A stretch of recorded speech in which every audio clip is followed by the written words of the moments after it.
Hi, my name is Aaron from Superior Singing Method, and in this video I want to talk about building pharyngeal resonance. Okay, building pharyngeal resonance.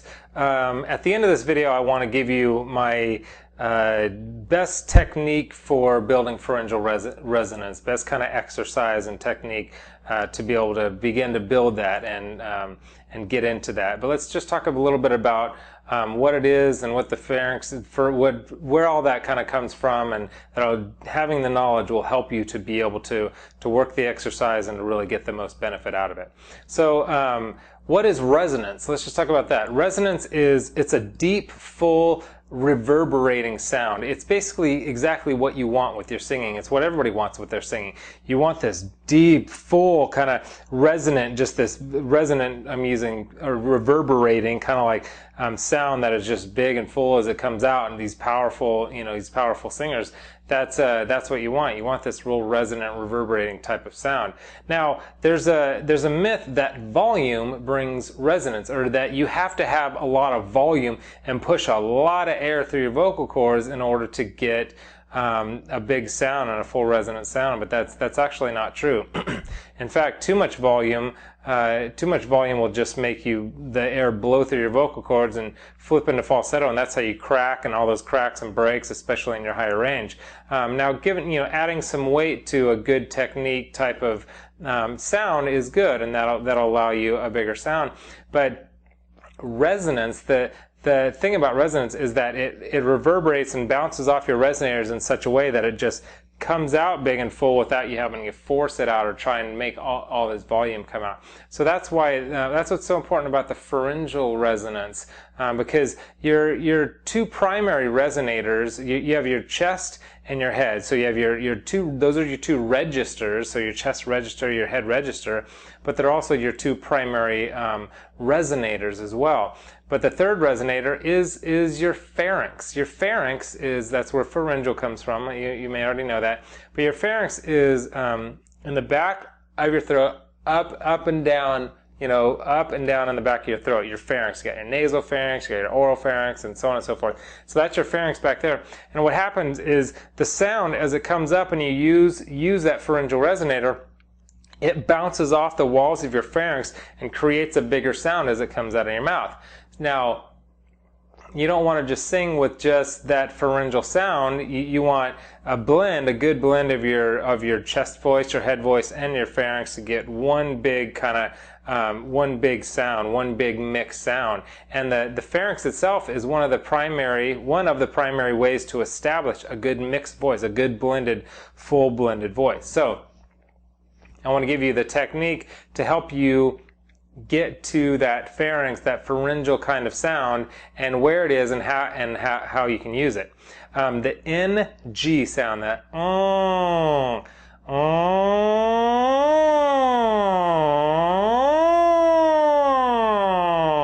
so that kind of brassy, it's kind of a little bit of an annoying, whiny, kind of brassy kind of sound. You're obviously not going to sing like that. In fact, you literally cannot sing like that because the NG consonant makes all the sound come out of your nose. But that sound is what you can add into your chest voice and your head voice to get a good pharyngeal resonance and get a good sound coming out of your mouth. The nose, the sound coming out of your nose, and that brassy sound, it's obviously not the only sound that you want, but there's an old Italian adage, and some of the greatest singers were like Italian opera singers and all that. And there's an old Italian adage that says, "Don't sing through your nose, but put some nose in your singing." Okay, so you want to add some nose, add a little bit of your nasal resonator and that kind of resonator for your pharyngeal and nasal resonators into the sound of your singing without sounding nasally. Nobody wants to hear a nasally sounding singer. You just don't. But you want to add a little bit in there. So the blend of your head and chest,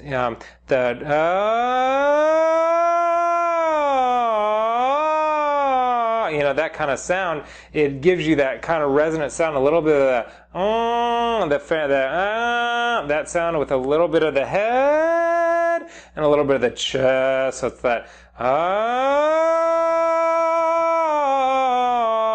so it's got a full sound, and it does have some volume, but more than that, it's got resonance. It's got kind of the sound reverberates off the walls of your pharynx and your chest and your head, and you get that kind of full sound. So that is building pharyngeal resonance. That's how you build pharyngeal resonance. One of the best ways is with that NG consonant, that putting that pharynx, that pharynx pharyngeal resonator into your singing. So that's basically that. That's a little bit of an advanced lesson.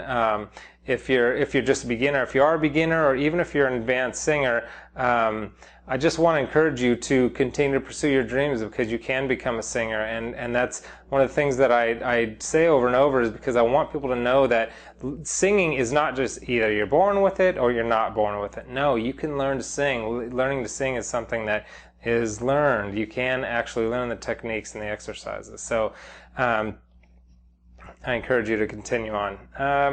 I do have a program, an 8-week systematic step-by-step program that will take you through all that you need to know for both beginner and intermediate and even expert singers. There's tons of exercises and techniques that will help you get to the next level, the next few levels in your singing. You can find that at the link below, and there's also some free stuff there. If you don't mind subscribing to the channel, I'd love for you to do that, and sharing the love by liking the video. And leave me a comment too, because I go through those comments and I look through there, and a lot of my students want me to help them with certain things, and oh, can you do a video on this? And I try to look through those, and I read them all, and they're fun, and I appreciate all the comments all the time. So anyway, I hope that was helpful for you.